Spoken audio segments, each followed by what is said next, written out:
first. Thank you so much. Take it away, Matt. Yeah, it's great to be back here. Thank you so much for hosting. I feel like I've been away from Charlottesville friends and colleagues and events for far too long. So good to be reconnecting with everybody. And thank you, friends, for bringing this group together and doing more in person. It's great to see you here. Our Rising Professionals group goes back about a year and a half, but the Chamber had attempted different versions of these kind of mixers and seeing the diversity of the membership in different ways and helping younger professionals connect with each other, start their businesses or grow within the organizations where they find themselves and contribute more fully to the business community here is a big part of what the Chamber does. And I certainly see that in my role in Scottsville. We're a home to more and more younger people in business and entrepreneurs, so it feels like a really important extension of my work for the town to support all of the young professionals in the neighborhood and not least encourage them to start up in Scottsville, of all the places they could be. And so I really appreciate the help of you both in sharing some news and ideas here. It's been my pleasure to work with both of you and get to know you better in the past year. Stephen Davis is the director at the Community Investment Collaborative, doing wonderful small business development work around the region. And Nelsie Birch is the new finance director for Albemarle County. Welcome to the neighborhood and congratulations. Thanks. Yeah. You want to say a little bit more about your work? Sure. Hi, everybody. It's so great to be here. So I've been with the county as the Chief Financial Officer since June of 2020. So when the pandemic hit, I decided to leave my consulting business. I actually owned a consulting company. I'd moved here from DC and had done that for 5 years. And I had a moment of panic, and I felt the need to give back. And there was this amazing opportunity to come work for the county, which I had been doing some consulting work for many years. So it's been really awesome. The problem is this is so awkward to actually see and touch and feel. And, people, I'm such an extrovert, but it has really created an introversion, which is weird for someone like me. So thank you for having me here. So over the last year, Matt can likely attest to this as well, Stephen, consumed by all things federal funding, both with the CARES coronavirus relief funding that we received last year, and then now with the American Rescue Plan Act funding that we got this year that's going to last for several more years. It's been interesting to walk the walk with the federal government when they don't know what they're doing, and then they make us figure it out as we go along, and then they give us guidance that might contradict where we thought we were going to go. That's really been the last year and a half of our world. We learned a considerable amount in the CARES programming that we can talk a little bit more about ARPA and how that informed ARPA when we get there. But I have worked for the county only a year, but I've lived here for 5. So I'm not new to the area. We moved down here from Northern Virginia, DC. So thank you for having me. I'll stop talking. I get real excited about this stuff. So. I'm Stephen Davis, Community Investment Collaborative. We're a nonprofit that helps under-resourced entrepreneurs start and grow businesses.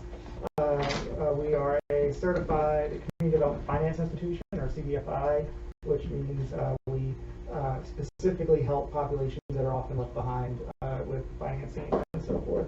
And then we also host our Central Virginia Small Business Development Center, which provides one-on-one counseling and technical support and so forth to business owners, kind of all business owners, from the single-person shop to the kind of growth-oriented company. So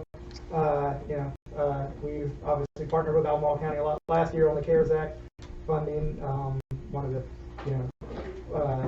so we worked with 11 local governments last year to help make 800 grants to small businesses for nearly $12 million, half of which was from Albemarle County and businesses in Albemarle County. So it was quite a year. 12 million? 12 million, yes. And yes, the regulations were being written as the money was already going out the door for most of that, just with the way the CARES Act is funded. So there's certainly some lessons learned from that hopefully the federal government is taking into account for ARPA, and I know a lot of local governments have learned from it as well. But excited to talk about other opportunities and ways that we can help. And we're queuing up in a number here today that maybe introducing everybody else is a good design. It's great to see some interest. Do you want me to start? Hi everyone, I'm Kirsten Huff. I'm a financial advisor, financial planner at Wilkinson Wealth Management. And I'm Scott Hamler. I own a marketing business, Forza Marketing Solutions, and we're both also rising professionals, along with Matt, and am a local, which I hear is rare. I'm Anna Sarah. I work with Stephen at the Community Investment Collaborative. Yeah. My name is Sally Hudson. I serve the city and the county in the state house, so was not involved in the American Rescue Plan as much per se, but and have heard a lot from local business owners about the parts that went all right and the parts that were challenging, and I'm always eager to hear from you about how we can do better to support the state. I'm Tracy Moore. I've been here about 4 years, but I have a military background, so I deployed for part of that. This is really weird to me because it's got a lot of things going on, because I was in finance after college, but my degree was in sociology, very different. And then I was in the military for 18 years. Right now what I do is strategic planning. It's kind of like executive level consulting, including over the summer consulting for US Northcom and US Indo-PACOM on DOE type of issues. But that involves budgeting, a whole lot of compliance, definitely pre-planning, because there's a lot of discussion about what we did in Afghanistan and looking at the end state up front, and then also properly defining the problem. That's core to what I do right now in strategic planning. So it's interesting how a lot of this goes together pretty well. I'm Elise. I work at AHIP, so the Albemarle Housing Improvement Program, and I'm the development manager, so fundraising and marketing. Let me start by kind of backing up and telling the story about what this is and how we got here, because it's been much in the news, but I realized that, like, as I listen to a lot of the TV news, it's about like horse race and competition and what is Congress actually going to pass, and sometimes lose track of like what's actually in there. So my I heard on the radio this morning that the president is signing another infrastructure bill. I had heard about that and all of the fighting about it. I didn't actually know what was in it. So like before I came here on this thing, I opened up that 1,000-page document and like, well, now it's passed, he's going to sign it. It's time to like read that bill and find out what's in it. So unfortunately, as we implement this one, there's also another one coming, which is both exciting and terrifying. That as we learn the law, there's still more happening. But this is, if you pass these around, this is what I explained to my town council as part of our budget work in the springtime, and to kind of quickly bring them up to speed on what are we dealing with here, because the town was right about to get a really big check in the mail, and we don't normally do that. So this will also tell you a little bit about kind of who we are as a town and what we do. So like a couple hundred other chartered governments in Virginia, we work on a July 1st fiscal year, and the town council approves that budget, and then my job is to work full-time the whole year implementing all of those things, right? And the city council and the county government have a similar structure, which is hundreds of thousands of times bigger in terms of more money, but the basic idea of elected officials meet, approve a budget, staff implements that budget, and we need the public's help both to set the priorities and to get things done. That's the same. So the town has all of these projects. Going back to 2018, like $600,000 or $700,000 is where we would be for the entire year to do our little police department, our flood control project, a couple of parks that we've got, our 4th of July parade.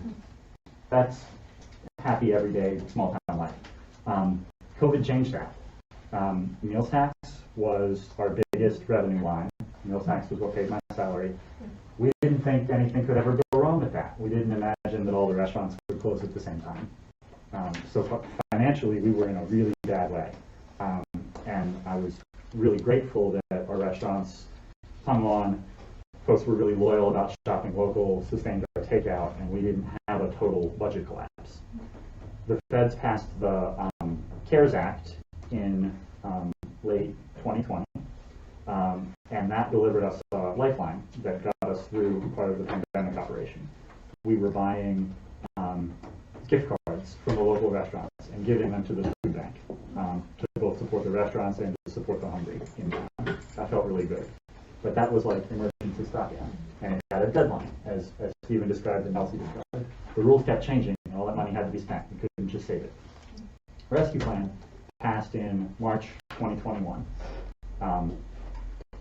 larger than the typical federal spending bill. You can see the little pie chart of where all this money was. Maybe you remember the $1,400 checks, the $300 child tax credit, aid to renters, direct aid to restaurants. But a big chunk of that money, $350 billion, spread out among state and local governments.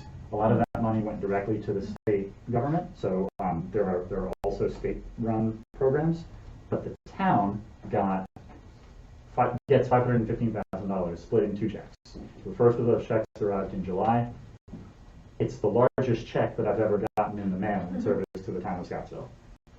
So part of what American Rescue Plan does is take away a lot of the heartburn on cash balance. If in your small business work you've ever had that concern of, we don't have a whole lot of money in the bank, how are we going to get things done? Governments feel the same way in terms of cash flow, and being able to fix that and have this one-time infusion of cash and just be stable helps me feel a lot better about everything else that we're doing and gives us kind of confidence to get all the project work done. Nelsie, can I send that here? Like, what was your experience in that kind of project? Sure. Yes. How we got here? Yeah. So I'm happy answering questions. I'll give you going off of what Matt just said. So we received about $21.2 million in ARPA funding. So we received half of that already. The next half comes at the end of this current fiscal year. Exactly the same way. What's very interesting for any of you kind of civic geeks, I don't know who is, Sally, what was really fascinating to watch with respect to how the funding over the 2 different, the CARE CRF and then ARPA, how it was actually distributed is vastly different. And so CARE CRF funneled through the state to the county, and then we were not required to, but we provided some funding to the town of Scottsville. That wasn't a requirement, and that was very odd, because they are a separate entity in the county, so they're incorporated differently. If you compare that to ARPA, we actually received our funding directly from the federal government, even though we don't fall into kind of the higher population governments, which, you know, like a Fairfax, I think they actually got CARES through the feds, I think. Yeah, it was size distinction. And so we received our money directly from the Treasury, and Matt received it through the state, but directly. So it was very different. Like, the whole experience was different, right? It felt different. While CARE CRF, you know, everybody was in that moment of panic of, oh my gosh, what are we going to do budgetarily? Governments had to rewrite their budgets because this happened at a time when you were finalizing a budget and now you had to completely scrap it. But you didn't even know what your future held. You had no idea what was going to happen to your real estate property. You didn't know then that it was going to not be a problem. People were going to want to move all over and buy all over. But then you also had this deadline of December 31st of 2020. So governments are not built that way. You know, there's bureaucracy for a reason. We don't move quickly because you want to make sure that what you're doing is of the best interest for whoever it's going to serve. It goes through all of these iterations, and people have a moment to, you know, comment on whatever funding, etc. So to move fast in government is really hard. The intention was very good, but when you couple that with not knowing how you can spend the money, it became really, really difficult. But people like Stephen down there was our saving grace, that we could not have moved as much money, but for the partnership through the CIC, because we do not have an ability to fund businesses directly or fund people directly. That has to go through all of those Virginia Public Procurement Act laws. And so it made us very difficult for us to move money quickly. So you have to find partners. United Way and CIC were our big partners to get the money out the door. And so now you fast forward to ARPA. Well, the other interesting factoid about CARE CRF funding is at the last minute, I literally think it was like a few weeks maybe before we had to finalize our plans and send them to the feds of how we spent the money. They said, just kidding, you have another year to spend this money. It was like December 30th was the original deadline. It was like December 27th. Yeah, thank you. I was like, was it? Yeah. They said the language in the legislation passed in December, which was the second stimulus, and ARPA was the third. Literally had a 1 one amendment line that said change 2020 to 2021. So a whole another year to spend all the money that had all gone out the door Yes. already. Yes, it was really frustrating too. I mean, the good news is for many governments, you already had your spending plan. You already knew how you were spending it because you were working on that deadline. I can talk about some of the creative things we did in Albemarle with that money, but I'll save that for a minute. So ARPA now, and what I really helped to talk to our board at the county about is we've got time. We don't have to be as acute and make these fast decisions like we did with CARES, because we have several years in order to be able to spend that money. So we have an acute need. Let's set aside some funding for that. But let's also be much more strategic about what we want to advance and how we want to come out of the pandemic, so that we are really strategic with the funding. Because that's really what ARPA was designed, it was set up for, is learn what you've learned and let's try to be transformational with that funding based on what you knew of who was impacted the hardest during a pandemic, and let's respond as a country. That's really the intention behind it. So, sorry. And a group like this feels really important to me to figure that out. That this is a large enough amount of money and time and flexibility that we can do, I think, pretty transformational things in our local governments with respect to our communities. It doesn't have to be business as usual. And I'm worried that the temptation among a lot of governments will be business as usual and use this as filler money to keep doing things the same way, when there is an opportunity to be different. And that's what I wanted to show on this other packet, was a survey of local governments from my professional association. Did you put on that around?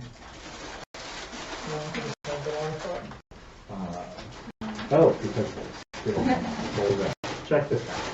So while we've been working on these programs, our professional associations have also been guiding us and checking in on what we're doing. So the International City and County Management Association did a survey of folks like me and folks like Nelsie of what are you guys thinking about doing with your ARPA money? And I'm in some ways encouraged and in some ways disappointed with these findings. Good news, bad news. 84% of local governments are using their ARPA money to invest in water, sewer, and broadband infrastructure. Okay, makes sense, right? A lot of consensus on that being important. And if you're Flint, Michigan, and you have a crisis in your water and sewer, well, now you've got money to fix it. Great, problem solved. But we also have established ways of funding that stuff other ways, right? That can be financed and fixed other kind of ways. So I'm a little disappointed that only 37% of all local governments are using their ARPA money to address negative economics impact caused by the public health emergency, including economic harms to workers, households, small businesses, impacted industries, and the public sector. Why is that not more than that? So speaking personally, I want to focus on that kind of line, because I know how to fund water and sewer, and if we're neglecting that, we should be doing that. Yeah. I have a question about, the top line when they talk about water, sewer, but they also talk about broadband infrastructure, which does seem to be a kind of a critical need that we realized during the pandemic, was the need for better broadband access. So I'm curious, how much of that might just fall under broadband infrastructure advancement? True. That's not really a question. Just something that caught my eye about that. Within that pie chart, yeah. And our governor in Virginia has been very clear about, he had a 10-year strategy for broadband, which is going to get done in 3 years now, because it's got all of the direct lines. So that's a really good thing. Pushing to that point, I think the state is using the lion's share of the largest slice of its state funding for broadband in Virginia. So while it could be a concern outside of Virginia, I think here the state has taken that off of the local government. Right. I'm not having to run yes and no. So we're actually investing $4.5 million of our 21.2 in broadband. And so a lot of what is happening, broadband, the great thing about what you just mentioned is the state is taking a more active role, and it's requiring regionalism and thinking differently about how you're partnering with other jurisdictions to get it done. but it doesn't come without you putting some of your own funding up as well. And so there are, we are actually used I think that entire 4.5 million to, as part of our contribution to it's called a VADI grant. I forgot the acronym. What does it stand for? Virginia something initiative. And it has to do with the grant. I'm so sorry, I just noticed VADI. That is our contribution saying, yes, we want to be, and put our money in. And we need you to partner with us, state, in order to get this done quicker. So that's actually how the state's rolling out their ARPA funding, is through the programming, through body and likely other things. But I will tell you all that has probably been one of the hardest things that we've learned. One of the hardest lessons we've learned about CARES versus ARPA and how we need to restructure is because there was so much money coming. It's $1.9 trillion that came from the federal government and just went out, that I wanted to make sure that we are informing our board of who's getting all that money. Yep. Because we want to be strategic, right? Yeah. Just exactly what you're talking about. Why would we need to invest our broadband money if the state was going to just come and pay for it? That continues to iterate because there's more money. The infrastructure bill, there's more money for broadband. And so we have to be really nimble and make sure that we're investing to leverage, not using our funds to offset something that somebody else could have gotten directly from the feds, that we now use our money. That doesn't make sense. So it really is it's much harder to try to figure out who's getting the money in our community, how are they getting it, and how can we use that to either say we want to ante up, or we're not going to focus on that because our focus needs to be over here to support these other things. And so that has been really difficult to do. But it is a major strategic priority of the county's board. And so that was why we came out of the gate and used $4.5 million for that. A big part of your job is mixing those different funding sources so that you can deliver things for small businesses. So what does that look like for you? Yeah, I mean, like CIC, we've been fortunate. We'll be 10 years old next year, and so less than 20% of our support pre-2020 was from government sources, mostly local government, City of Charlottesville, Albemarle County, some federal government support, but less than 20% of our overall budget. Going into next year, overall, it's probably 50 to 55, probably a little bit more, and that's because, one, we've grown and are able to access some additional support, but also there's lots of support coming specifically tied to kind of COVID relief or helping businesses kind of adapt. Both the federal and the state level have made investments in CDFIs, and Virginia included in its budget for the first time ever. What are they calling it? The Small Business Resilience Fund at the Department of Housing and Community Development, which is specifically for lending to under-resourced communities around the state. And so all of those, are coming through. And so the challenge is figuring out which of that is short-term support, which of it could be long-term support, and how to kind of grow and kind of respond quickly to kind of meet the needs of, say, the next 1 or 2 years, but also not kind of set yourself up for having to contract, say, 3 years down the road, right? So how do you kind of grow enough to respond and meet the need and kind of help folks in the short term, but do so in a way that can be sustained. And when you're talking about different, especially larger sources of funding, whether government or otherwise, it's also each one kind of comes with more kind of tracking very specifically of what's used in which ways. And so I file it under good problems to have, but it's still like you have to kind of be set up and ready to kind of figure that out. Let me give a really specific example of that. So we're under contract now together to work on a community business launch project together. So Scottsville has vacant storefronts in our historic district, and we know that retail is going through a lot of change, but many people have used the disruption of the pandemic as an opportunity to start their own businesses. So we want to offer classes and encouragement and help to do that. So the town is using some of our ARPA money to match an existing state grant for this community business launch program. So that's all set up. Congratulations, and thank you for being here as a partner that you can do this work already. That helped us get the grants. So we'll advertise this next month to take calls for aspiring entrepreneurs. If you've thought about going into business, but you needed a little bit of training help or a little bit of support, come to Scottsville and we'll help you. Or if you have a business that's operating in your basement and you'd like to be in a nice storefront on Main Street in Scottsville, come. Exactly. Yeah. So Stephen's team will run a 6-week series of classes on business planning, marketing and branding, a little bit of accounting, and then we'll have like a Shark Tank style pitch competition of aspiring new entrepreneurs in town.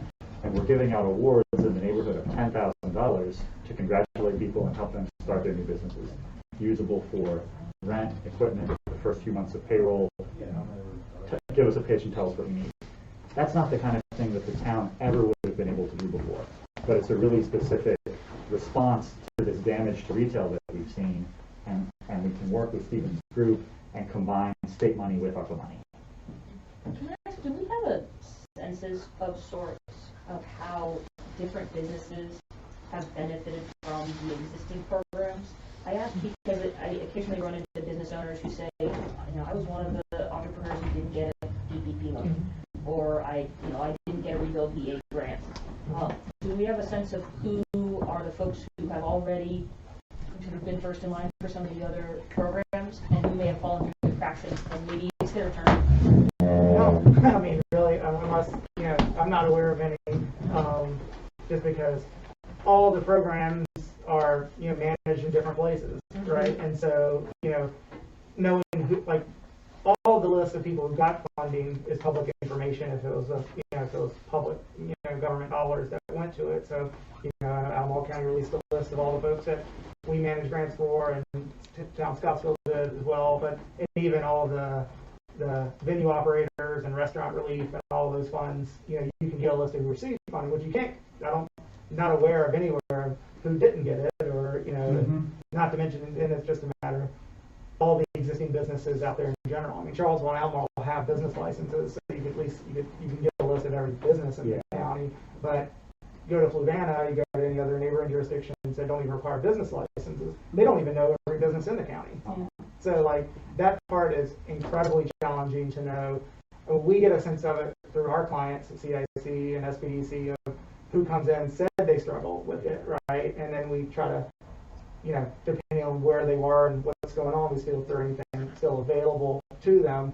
But that challenge is very hard. In general, yes, even with all the efforts that were made through last year and so forth, the fewer resources you had, the harder it probably was for you.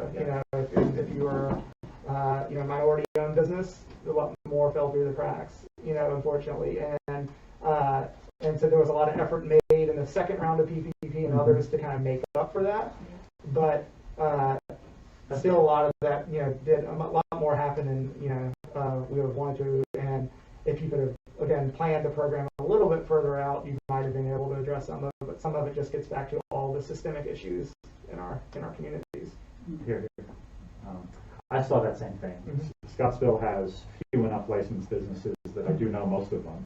I know which ones I helped, but I don't know which ones got help from other places. And short of checking in with all of them of, how you doing, what are the gaps, which I do, and these kind of programs get at that some. I know we're missing things. And I think that shapes the kind of programs that we have to continue to do with ARPA. Just as I just think about how these things sort of spread by word of mouth, when I talk with business owners, it might be worth considering as a branding reality or a messaging tactic that's like, hey, we're doing this thing. Did you miss out on blank? We're especially trying to find you on this, because I think sometimes there can be a concern that, if there was supposed to be this program and you missed the first one and you missed the second one, there can be a discouragement effect, which is well, why would I never get those things. So if there could be a way to sort of proactively message around that, you might find some new people to fall in the door. The hard Still new opportunities. Yeah, exactly. exactly. The messaging part, the thing that I'm seeing a little bit of just with some of the grants we've seen this year through programs, we're still managing a Culpepper recovers program in the, for the town of Culpepper, that is. specifically targeting SWAMs, small women and minority-owned businesses, and it's a commercial rent relief. So you have to be in a physical, like, commercial space. And but it's still challenging, you know, to get folks who have all the things for, and then any new programs that come about. What I'm seeing a little bit is you're starting, the requirements are actually starting to get tighter again. And so as they get tighter again, that means it's even, sometimes again, you get that piece of, oh, I couldn't get it the first time, the second, and now it's even harder. And so that's the thing you rub into of how do you, with the kind of the things you, if folks, a lot of folks got missed, you need to keep thinking about how do you help them with the next round and not make it harder just because you're further away from the like acute problem of, you know, the pandemic. Some of the audit requirements that we face then make it hard on the the business owner. It's especially interesting when you have a federal program that goes through state government into local government, and then to say it's a third party like a CIC or something, because every level has a set of like audit requirements and kind of, you know, protections. And so each level makes it harder, right? You know, if you're not careful. We pass that paperwork on to the person at the bottom. Exactly. And you know, and so you have to be cautious on that. And there's like, again, you know, any government funds, you want it to have, you know, good protections, and you want transparency and all those things. At the same time, if you're actually responding in a crisis, that's incredibly challenging. Yeah, it's so in thinking about that, one of the I'm actually so sad to talk about this next step, because what you just said, I'm going to completely agree with you that it's really hard for you all to have all these ideas of how we can get money in the hands of entrepreneurs with what I'm about to say. So know that I know that as I'm saying this. So we have a portal that's open to the end of the week, and it's really to help us figure out the last piece of our funding and where it needs to go. What are the projects or the programs that really kind of address the kind of what have you learned and how are you impacting the pandemic and how are you using that to advance something. And so we've modeled it similar to how we do this acronym that means nothing, but it means everything to a nonprofit, is called the ABRT, which is an agency budget review team, which I hate that acronym, because you have to be in it to know what it means, but essentially that's how we give out our nonprofit human service related funding. So we've modeled it very similar to that program. But here come the strings, and I'll tell you all the strings. So you have to be a 501c3, right? You have to actually have not only that, but you have to prove that you've been in existence and have an operating budget for the last 3 years. I think an annual audit for the last 2 years. I think we just decreased it to 2 years. I'm going to have Elise talk about this. She knows all of that. She's like, I got that. We're in the midst of her You're in the midst of it now. You have to also have a budget over $500,000. You have to have any administrative costs that are less than 25%. So there's all of these strings on the kind of before you can even get into getting some funding. So you either have to be a 501c3 or you have to have an existing funding agreement with the county. And so that just automatically sets only certain types of entities up for success to get this governmental funding. And so so I say that though to say we really do want to hear the ideas, but it's going to have to pass through something like a CIC in order for us to figure out how best to advance the needs of businesses going forward. Because I don't think an existing business would necessarily fall into this at this moment, based on how we have to do all the compliance and regulatory things that we have to do because of the state and federal government requirements, really the federal government. So I say that to say, but that is, we have $13 million that we want to know, how do we spend this differently? How do we advance what this county needs? We have an online portal to help us and to help guide the FY23 budget process, which we're just starting. But like I said, it's really hard for me to say that in front of a group of rising professionals when it is a higher hurdle to kind of overcome, not because Albemarle County doesn't want to do great things. It's we are under such strict compliance and regulatory things because of the federal government. So part of the work that makes me think of then is working at one step removed. That you've got these big agency partners like the Small Business Development Center, increasingly Habitat for Humanity, the Boys and Girls Club, that take larger chunks of that agency funding, and then they're able to make their decisions a little more nimbly. So maybe if there were a thing that we were looking for in our entrepreneurship community, like instead of going directly to the city hall or the county or the town, go to one of these partners, make a plan with them, and work at it that way. How do you all get the messaging out about all these things? To your point, like how do you reach the people that aren't, not here in front of you, you're talking to, you learn it that way, right? And I've heard of all these different programs just because I literally talk to people from these different organizations and I learn about it that way. But when I look around, and I'm a marketing person, so I'm like, where's the messaging? How are you getting the word out? It's great that this program is there, and you hear of it in group, you hear of it, but what about the people that are out group? Like, I live in Keene, I live in right next to Scottsville, and luckily I'm involved with the city enough that I learn about so many of these great programs and these offerings, but I know tons of folks that aren't because they're not as ingrained in. So how do you reach people that you aren't already talking to? That's a big part of what you do, right? How do you get folks to come to your classes? Well, I think all of us struggle to reach people that we're not already talking to. Fortunately, I think we've built CIC, we've built a reputation and connected with a lot of folks from different parts of the community over our history. We're still not perfect at it. There's still lots of people who we miss, but we catch more people who often don't hear from it from other sources and try to do our work to get it out. But it's it's a constant. The first challenge is just to be aware. The second is to, like Sal was saying, I'm aware, and even though I wasn't able to do it last time, I still could this time, and knowing that it's still to kind of have not being discouraged to kind of keep pushing through. But when there's so much happening in such a short time, it's even harder, right? Because that means the folks who are really paying attention are going to jump right on it and take care of it. But the ones who are just trying to keep the doors open on the business and working day in and day out, even if they're looking for it, have to know, hopefully you have a reputation or you have a relationship with them that they know to look to, and then they have to be able to take advantage of it, and so, we do all the things that, I think you should do when you're trying to get the word out. It's just a matter of, are you doing enough of it? So I don't know if there's a magic answer on it, but that's how we go about it. And for me, representing the town in settings like this is pretty new, and is part of how I do that. That communicate to the chamber communicates to its membership. That's exposure that the town wouldn't have gotten before. At my neighborhood level, I talk about this stuff in the barber share. When my car's getting worked on and I'm in the waiting room with the mechanic, I talk about this stuff. I cannot get through the grocery store line without talking about this stuff. So I know that I'm doing a good job on that stuff in my neighborhood. It's the further afield, beyond people who know what I look like in town, that I feel like I need to do. And that's where the Charlottesville resources, UVA resources, can really help.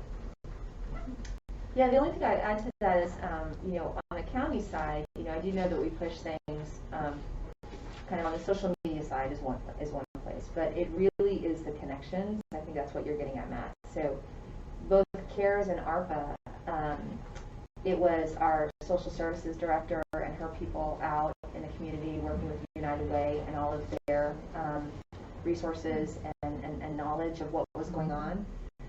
It was our economic development department working with the CIC and others to try to get some of the business-related grants. This was really focused on CARES and our grant program for businesses.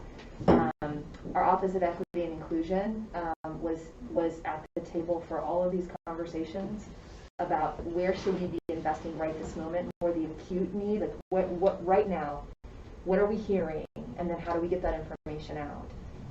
And so those are probably the four places that I think as Stevenson and as Matt said, it is so hard. And I know when the grant programs were going on, I did the same thing as Matt. Like if I was sitting, getting my hair cut, I'd say, I know that you have been an impacted business. Do you know about this? And then I realized oh wait, you're actually in Birch, so you're in the city, you're not in the county. And then I got all confused. And I'm like, whatever. Well, and that's the exact experience that every business owner had, especially when you run into city, county, right? Just a direct, like, where am I? Also, even the, you know, I mean, hair salons are a great example because it's who owns the shop, and then is every different stylist in there basically their own business.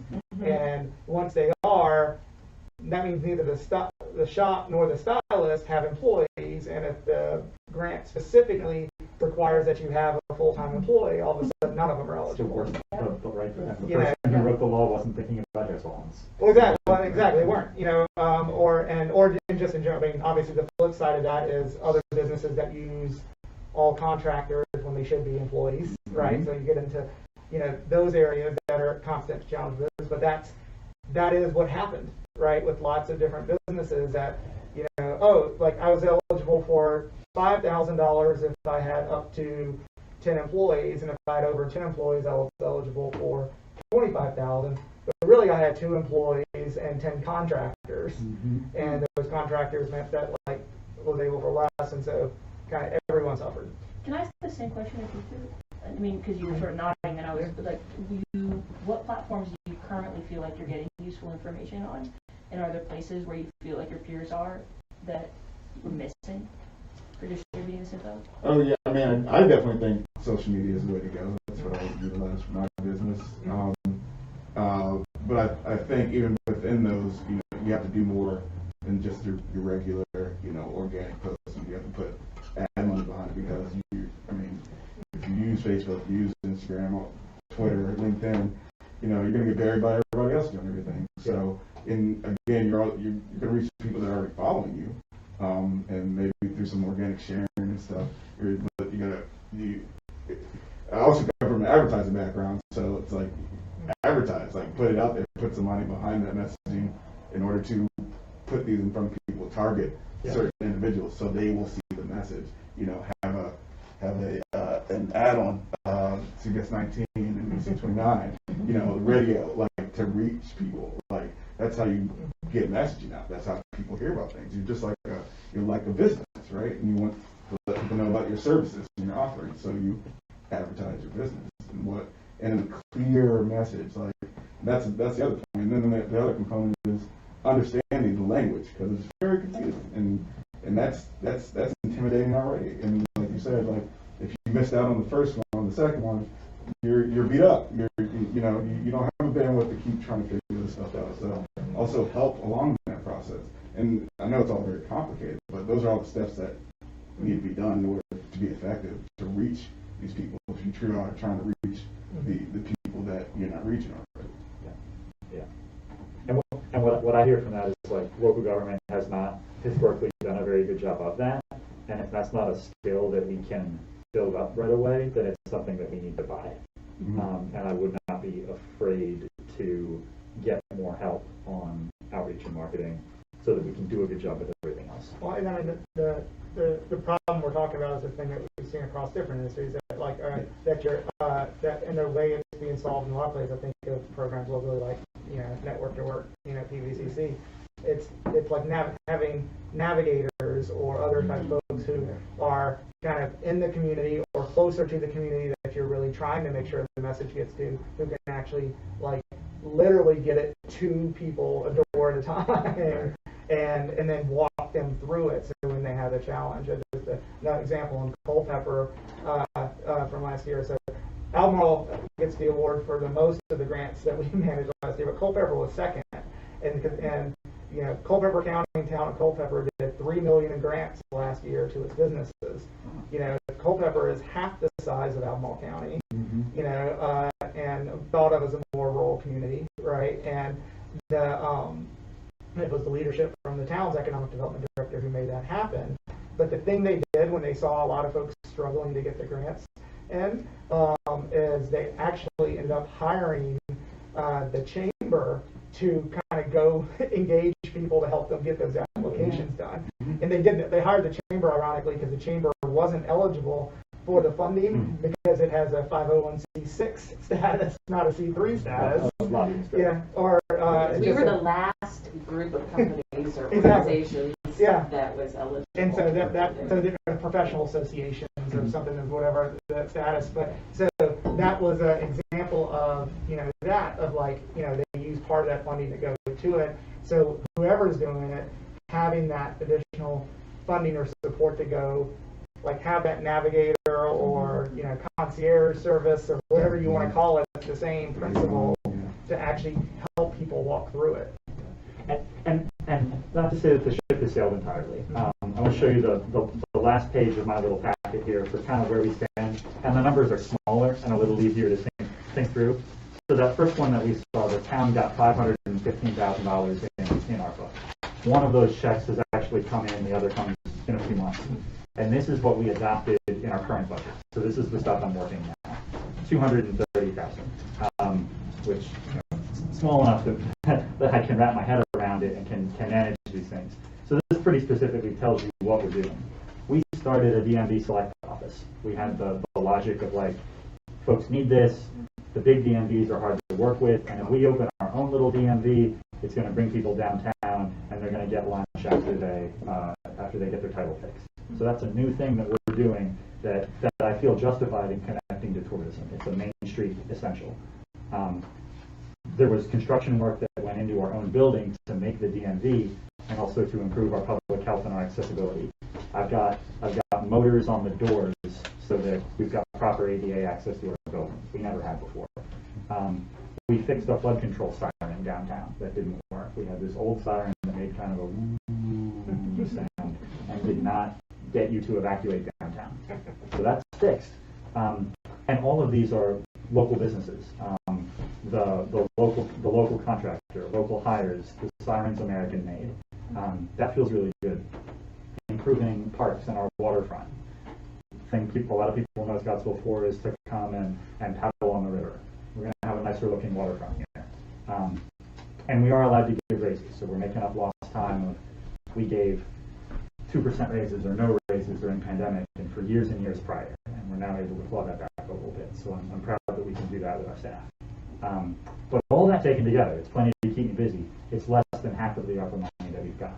So there's room and plenty of time to take feedback from groups like the Chamber and add on to it. And like you said, Scott, if we need to pay for help to get the word out, that's also eligible. That doing this in a accessible and equitable way is key to the whole thing. Can I ask what it feels like we're missing? What as you hear about all these, what comes to mind is like, what do you need from local government right now? I think, first of all, Scottsville's doing a great job at getting a lot of things done. But, the size helps. Like you said, you can reach people. You can talk to the people on the strip and the business owners. It's like that kind of high touch model, right? Like it takes a lot of engaging, a lot of not just outreach, but like really connecting with the people in your community, and that's really what works the best. That person to person, one on one, come to a meeting, get in front of them, go to where they are, go to the churches, these gathering places, go to the community centers and what have you. And that's the best way to get some real data back from, because a lot of folks may not know of a portal or know how to get to it, or it's even there, or so it's really, it's all about connecting, and which is a complicated equation, how best to connect with everyone. But I think what Scottsville's been doing has been great, and you can already see a lot of change in that town specifically. Yeah, so I'm looking at, I'm new here and I'm not very well informed, but from an outsider standpoint, my take, the survey here that you you mentioned the top line, 85% toward, basically water. And I'm a Dark Waters person. That movie, that's where I'm from. And I'm one of those people, so I get water.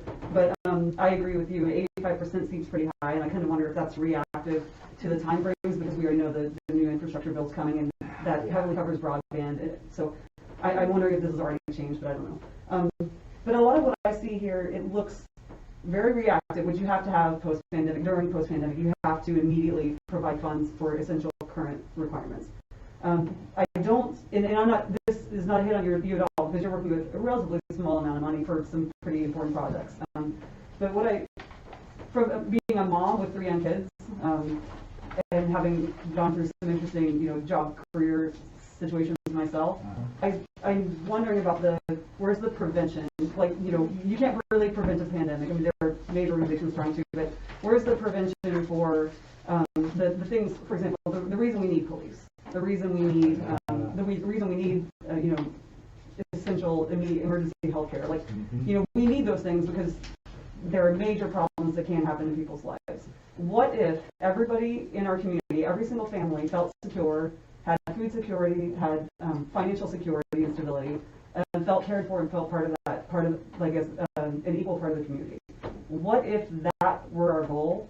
Is there anything we could do to back up today to help reach that's not just currently reacting, it's preventive? So I'm thinking, things like, we have a mall off Rio that's almost empty. I used to go to the mall all the time. That used to be a community thing. Are there things we could do to open that up as a community option for maybe childcare, for example, for the women who don't have a 501c3 yet, have great ideas?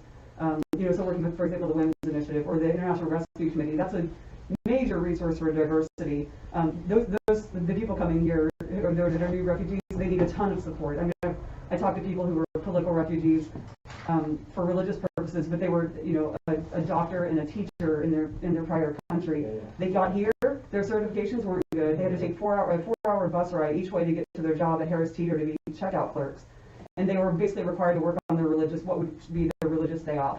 Like they were professionals and accepted as political refugees for a reason. They came here and they're basically destitute and constantly struggling.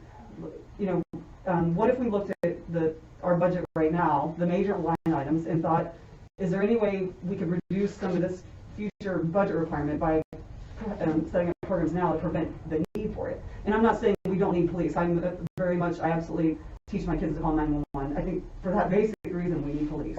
That's my opinion. But what if we focus more on cybersecurity, for example, for children, or certain more lighting in the communities, and we wouldn't need the police to have to react to immediate situations as often, for example, and they can more be a presence that's general safety and security, rather than having to show up to a domestic abuse situation, for example. I think we can do all of it, but we need to focus on reacting versus prevention. We have to do both, and it might take maybe consulting or integration. Like, I think your organization is outstanding. I think because people sitting around here that own the budgets and make the funding allocations, they can't do all of it themselves. You're an integrator. People like you two have to have people like you to get the money out of the community properly. And everybody sitting here having this discussion has the responsibility to make sure it gets out to everyone in a way that's not maybe completely equitable, like by numbers, but equitable relatively based on need. Because I think that communities are stable and secure when everyone is taken care of, and when there are major populations that are just maybe forgotten about. That causes a lot of problems in the future for everyone. Yes. So if I could add a couple things, part of your thinking, Tracy, is how I approached the $21 million with our board. It was, there are acute needs right now. Let's set aside, we have $4 million I didn't talk about in economic vitality is what we're calling it, but it's really rent relief, mortgage relief, utility relief, food insecurity things, some of the things that you talked about. Because the need is right now, it's not the future, right? It takes a moment to fix things preventatively, but then let's do the transformational stuff when we look at the future budgets, right? So we've got $12-13 million that we're asking people, tell us what did we learn in the pandemic, and how can we overcome that in some way, much more transformational, strategic than this acute, just continuing to give people rent relief. Okay, let's not, we can't do that forever, so how can we flip that and focus our energy and our effort and our resources on something different to prevent that from happening. So you are speaking my language. I love it. And we'll see. We'll see how ready we are as an organized community to be able to pull that off. But absolutely the hope here. Yes, and I agree. And some of those, I've lost sleep over some of those same concerns. How to kind of structure that into a budget and turn the aspiration into a set of good ideas has been really hard. But let me give another example of one that's active now. That we have a group called the Thomas Jefferson Planning District Commission, and they do regional housing work in a big way. And they got, I think, $3 million from the state's share of rescue plan with a pretty broad remit to increase housing supply. That the reason housing is expensive around Charlottesville is because we don't have enough of it, supply and demand. So they're taking ideas now, with a deadline longer than Friday,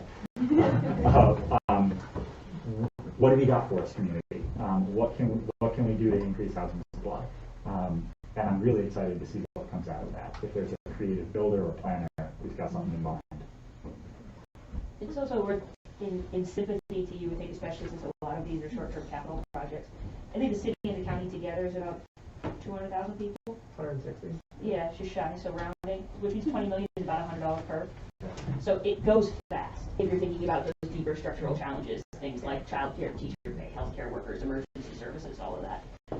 And so I think that a lot of that work ends up falling on the state and the federal government, and you can be easily forgiven as the town of Scottsville for investing at the scale of waterways and park infrastructure, because that's the kind of stuff that's under your hat.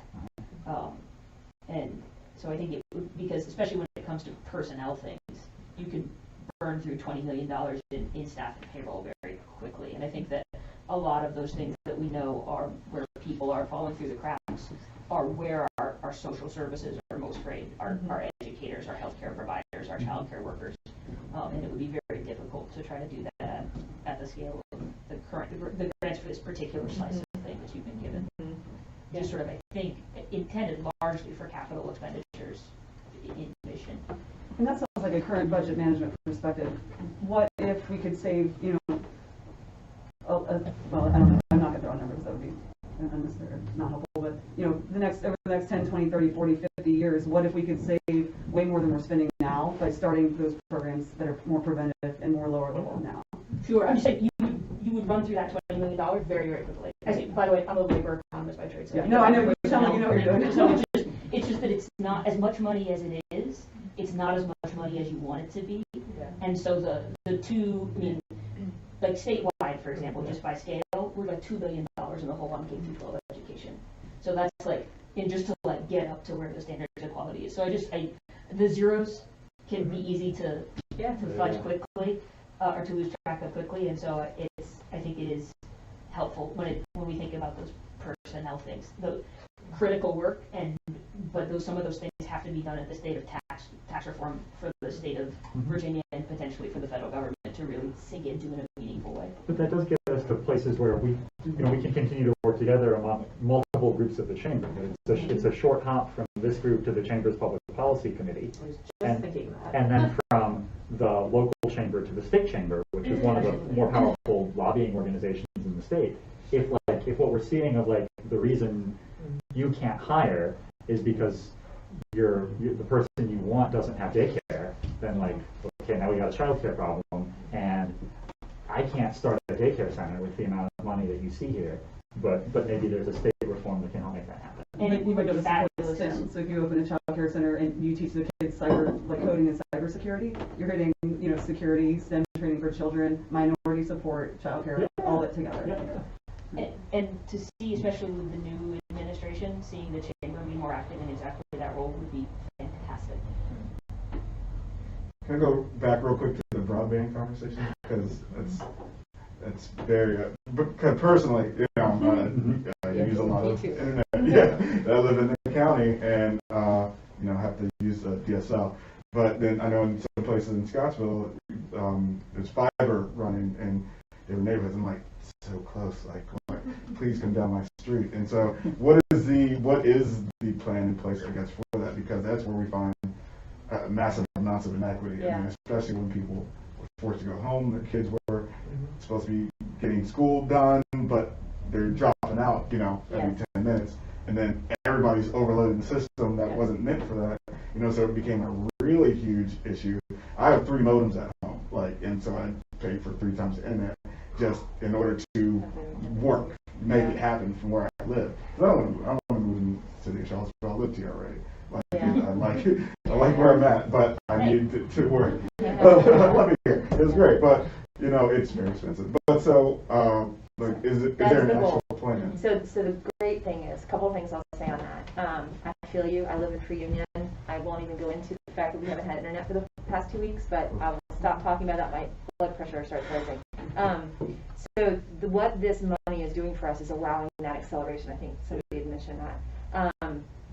Of a 10-year plan is going to be shrunk down to 3. I mean, I know that Cville, whose Firefly is where our fiber's coming through, it was supposed to have been, I think they put it by a year, so we're going to get it in the spring rather than a year from now, which is amazing. So that is the goal. So we are structuring this whole thing around that goal as quickly as possible. A lot of it depends on the state, how we get all of the ISPs to work together, but it's going to go faster, which is amazing. And that is a goal of the board.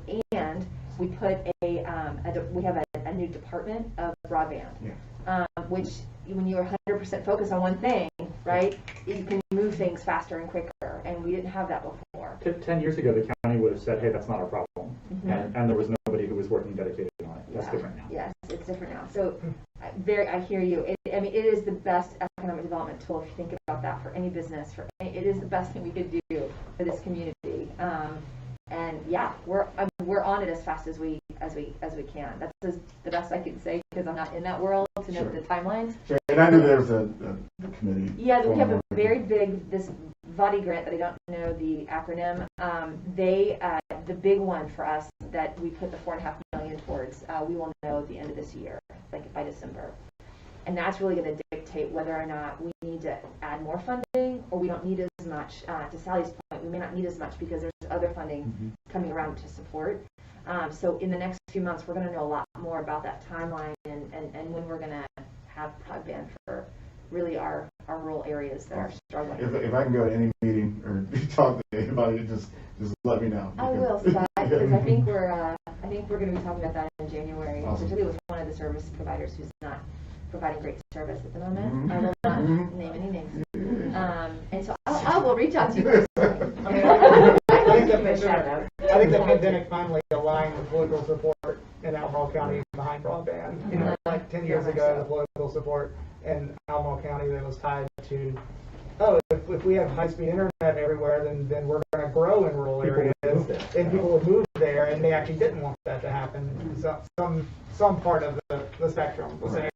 And so, whereas now, like, the issues with the pandemic and schools and everything else has realigned that political support that I think everyone's going in the same direction. And the amount that we all use it has increased. Well, exactly. Well, that's why. It's like everyone tried to use it, like you said, and, like you can only do so many Zoom calls in the same house, right? So.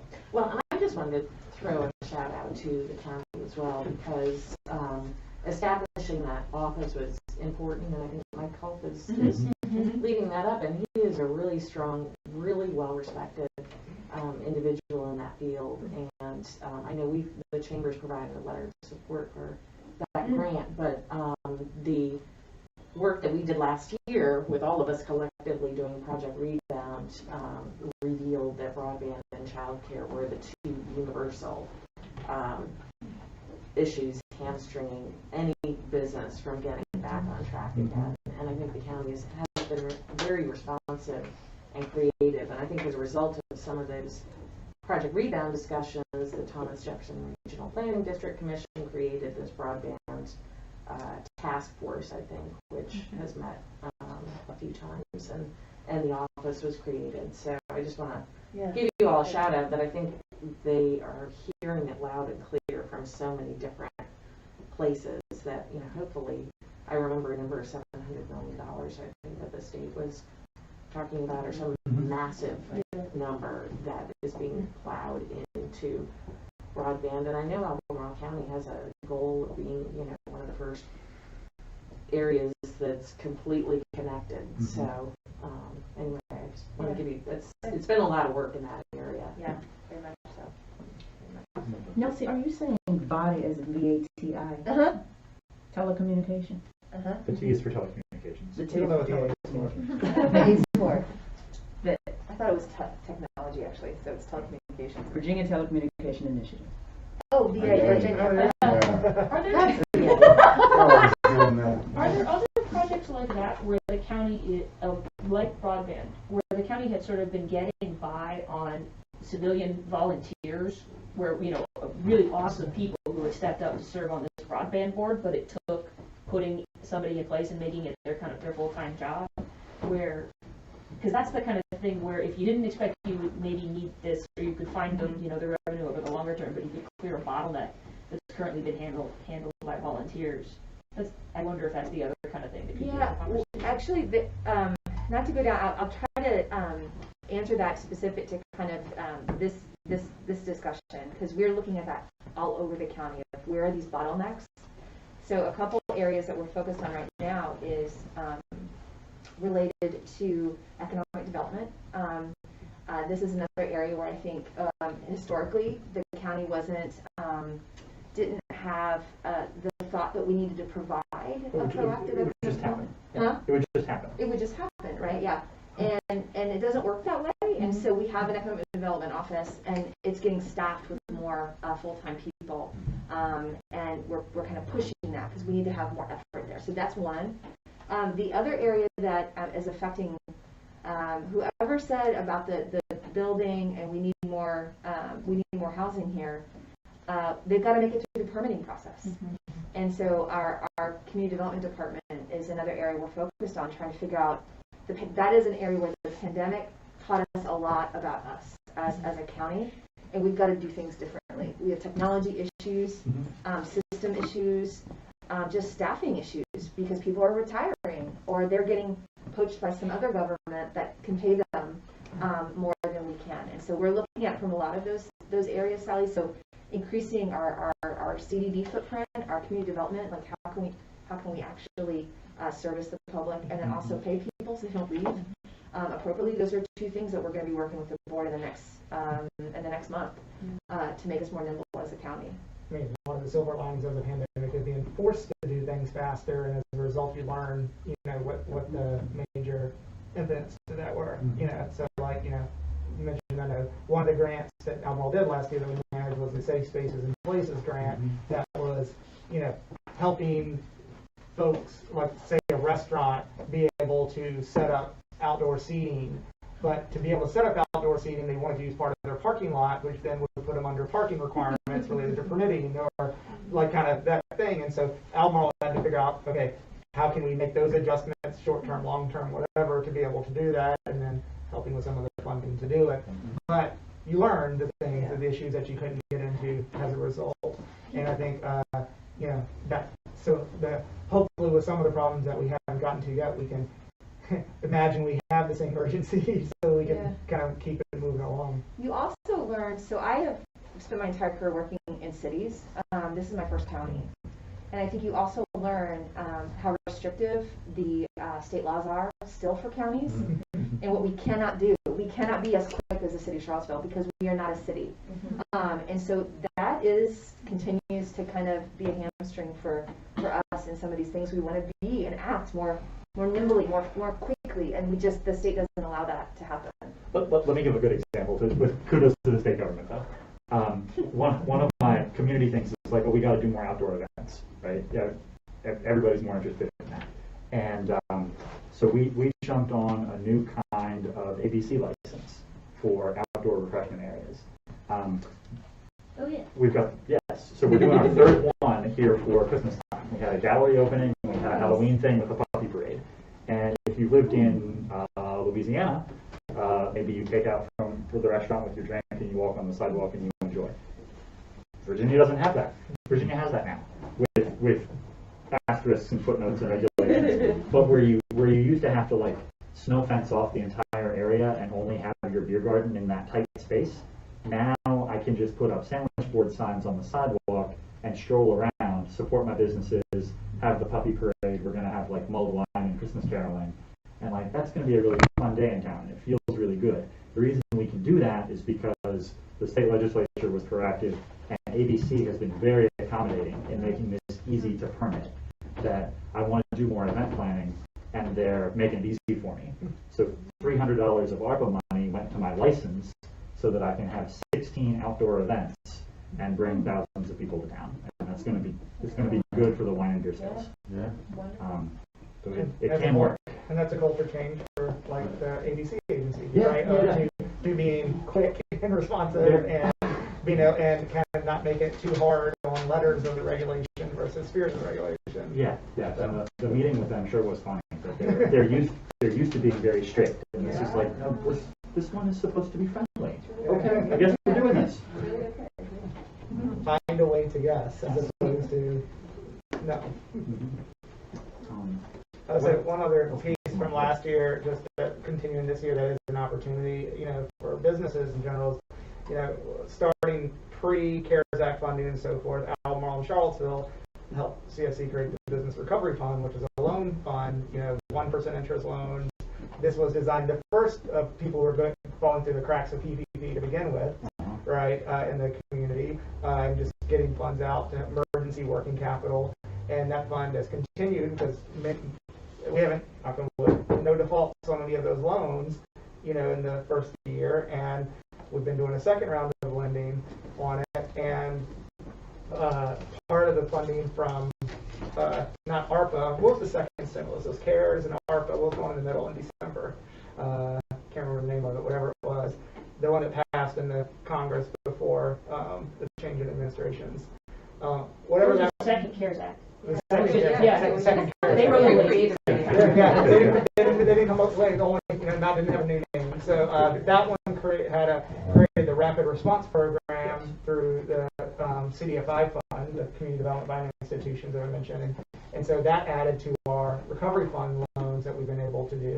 So that's still available to businesses that are struggling. They're loans, not grants, and so that's a difference, right? That, like, you know, you have to still be knowing that you can afford the loan payment, but if you need that capital to grow, or say you've depleted your reserves over the last year, like a lot of businesses have, and you've delayed equipment purchases, or you know, other capital expenditures, or you actually are in a position to grow, but you don't have any savings to kind of take the risk that you would have. We're still doing those types of loans to help folks, and those are, you know, they're 3% interest right now, so still very low, and also compared to our normal lending criteria, very accessible. Yes. Like, we need to see that you kind of do carry positive balances in your bank account, and that you have a level of sales, but it's not as kind of normal underwriting criteria that we would for a growth-oriented business. That's big. So things like that still exist and are around. It's just like, and folks should know that, like, that's a real opportunity, even though it's not a grant that you don't have to repay. It's still, if your business is growing, you can take advantage of it. Yeah. So Matt and Stephen, real quick, could you tell us again a little more about your 6-week course so we can make sure we help you all with getting the word out? So we're working on the name, but it's there. So the state of Virginia has run these called community business launch business plan competitions in small towns all over Virginia for about 6 or 8 years. Stanton, town of Culpepper, Waynesboro, and all ones in our region that have done them. This is the first one we're working directly with the CIC is working on, but folks take the workshop, you know, kind of develop a business plan, and then there's a pitch competition that's more of a plan pitch than a just kind of idea pitch.